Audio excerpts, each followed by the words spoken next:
బాలలు, ఎర్రగా ఉన్న సూర్యబింబాన్ని పండు అనుకుని ఆంజనేయుడు ఎగిరి వెళ్లాడని విన్నారు కదూ. అలాగే రాహువు కూడా వస్తున్నాడని తెలుసుగా. రాహువు నల్లని రంగులో ఉంటే అదేదో నేరేడు పండు లాంటి పండు అనుకుని దాన్ని తినాలని ఆంజనేయుడు రాహువును పట్టుకుని మింగపోయాడు. రాహువు భయపడిపోయి పారిపోయాడు. ఆ పారిపోవడం దేవేంద్రుడి దగ్గరికి వెళ్లాడు. దేవేంద్రుడు అంటే దేవతలకి రాజు. అతడే రాహువుని సూర్యుడి దగ్గరికి పంపించాడు. దేవేంద్ర, సూర్యుణ్ణి మింగమని నన్ను పంపిస్తే ఇంకొకడెవడో వచ్చి మింగపోతున్నాడేమిటి? వాడెవడో కోతి రూపంలో ఉన్నాడు. అబ్బో, ఎంత శక్తో! ఎవడు వాడు అని అడిగాడు రాహువు. దేవేంద్రుడికి కోపం వచ్చింది. ఆ కోతి పని పడతానుండు అని వజ్రాయుధంతో బయలుదేరాడు. వజ్రాయుధం అంటే దేవేంద్రుడి ఆయుధం.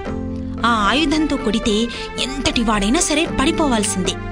ఆ ఆయుధాన్ని దధీచి అనే మహాముని వెన్నెముకతో చేయబడింది. అతడి వెన్నెముకలో ఎన్నో అస్త్రాల శక్తులు ఇమిడి ఉన్నాయి. రాక్షసుల్ని చంపడానికి దేవేంద్రుడి కోరిక మీద దధీచి తాను ప్రాణం వదిలి ఆ వెన్నెముక ఇచ్చాడు. ఆ వెన్నెముక నుంచి ఎన్నో అస్త్రాలు పుట్టాయి. అలాగే అది వజ్రాయుధం అయ్యింది. ఆంజనేయుడు సూర్యుడి దగ్గరికి చేరుతూ ఉండగా ఇంద్రుడు వజ్రాయుధాన్ని విసిరాడు. ఆ దెబ్బకు ఆంజనేయుడు పైనుంచి ఒక కొండ మీదకొచ్చి పడ్డాడు. వజ్రాయుధం ఎడమదవడికి తగిలి ఆ దెబ్బకి వాచిపోయింది. దవడని హనుమ అంటారు. అంచేత అప్పటినుంచి హనుమంతుడు అయ్యాడు. ఆ పేరు అలా స్థిరపడిపోయిందన్నమాట. ఈ లోపల ఏం జరిగింది? వాయుదేవుడు అంటే గాలి, హనుమంతుడి తండ్రి కదా, తన కొడుకుని అంత దెబ్బ కొట్టినందుకు వాయుదేవుడికి కోపం వచ్చింది. బాలాంజనేయుణ్ణి ఎత్తుకుని ఒక కొండ గుహలోకి దూరి గుహ మూసేసుకున్నాడు. ఇంకేముంది, గాలి వీచడం మానేసింది. గాలి లేకపోతే బతకలేం కదా. మొత్తం ప్రపంచమంతా గాలి లేక అల్లాడిపోతోంది. దేవతలందరూ బ్రహ్మదేవుడి దగ్గరికి పరిగెత్తి వాయుబంధనం జరిగింది, ఈ విపరీతం నుంచి కాపాడండి అని మొరపెట్టుకున్నారు. బ్రహ్మదేవుడికి అర్థమైంది. అందరూ కలిసి వాయుదేవుడున్న గుహ దగ్గరికి పరిగెత్తి ప్రార్థించారు. బ్రహ్మదేవుడే వచ్చేసరికి వాయుదేవుడు గుహలోంచి బయటకొచ్చాడు. మూర్ఛలో ఉన్న బాలాంజనేయుడి తలను బ్రహ్మదేవుడు తన చేత్తో నిమరగానే ఆంజనేయుడు కదిలాడు. దాంతో గాలి కదిలింది. అందరూ హాయిగా ఊపిరి పీల్చుకున్నారు. హనుమంతుడికి ఇంద్రుడు, సూర్యుడు, వరుణుడు, యముడు, శివుడు అందరూ బోలెడన్ని వరాలిచ్చారు. నీటి వల్ల ఇబ్బంది రాకూడదని వరుణుడు, నా వజ్రాయుధం నిన్నేమీ చెయ్యలేదు అని ఇంద్రుడు, నా బ్రహ్మాస్త్రం నిన్నేమీ చెయ్యలేదు అని బ్రహ్మదేవుడు వరాలిచ్చారు.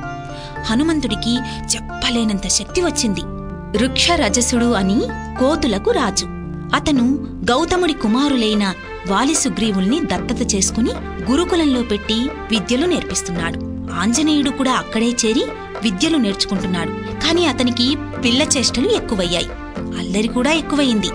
ఉండి ఉండి చిన్నవాడైపోవడం, పెద్దవాడైపోవడం, గురువుల్ని ఏడిపించడం, తపస్సు చేసుకుంటున్న మునుల్ని భంగపరచడం వంటి పనులు చేయడం మొదలుపెట్టాడు. అప్పుడు మునులందరూ చేరి ఇతగాడి చేష్టలకి అంతు లేకుండా ఉంది.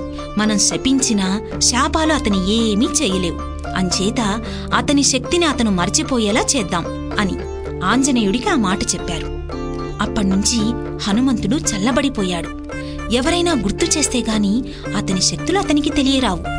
అప్పటినుంచి హనుమంతుడు కూడా అందరితో పాటు గురుకులంలో చేరి శ్రద్ధగా వేదశాస్త్రాలు, అస్త్రవిద్యలు నేర్చుకోవడం ఆరంభించాడు. సూర్యుడికి ఎన్నో వేదాలు, శాస్త్రాలు, విద్యలు తెలుసు. అతని దగ్గరికి వెళితే ఇంకా ఎన్నెన్నో నేర్చుకోవచ్చునని హనుమంతుడు ఒక్క ఉదుటున ఎగిరి సూర్యుడి దగ్గర వాలాడు. మరి తర్వాత ఏం జరిగిందో చెప్పనా? మరో భాగంలో చెప్తాను.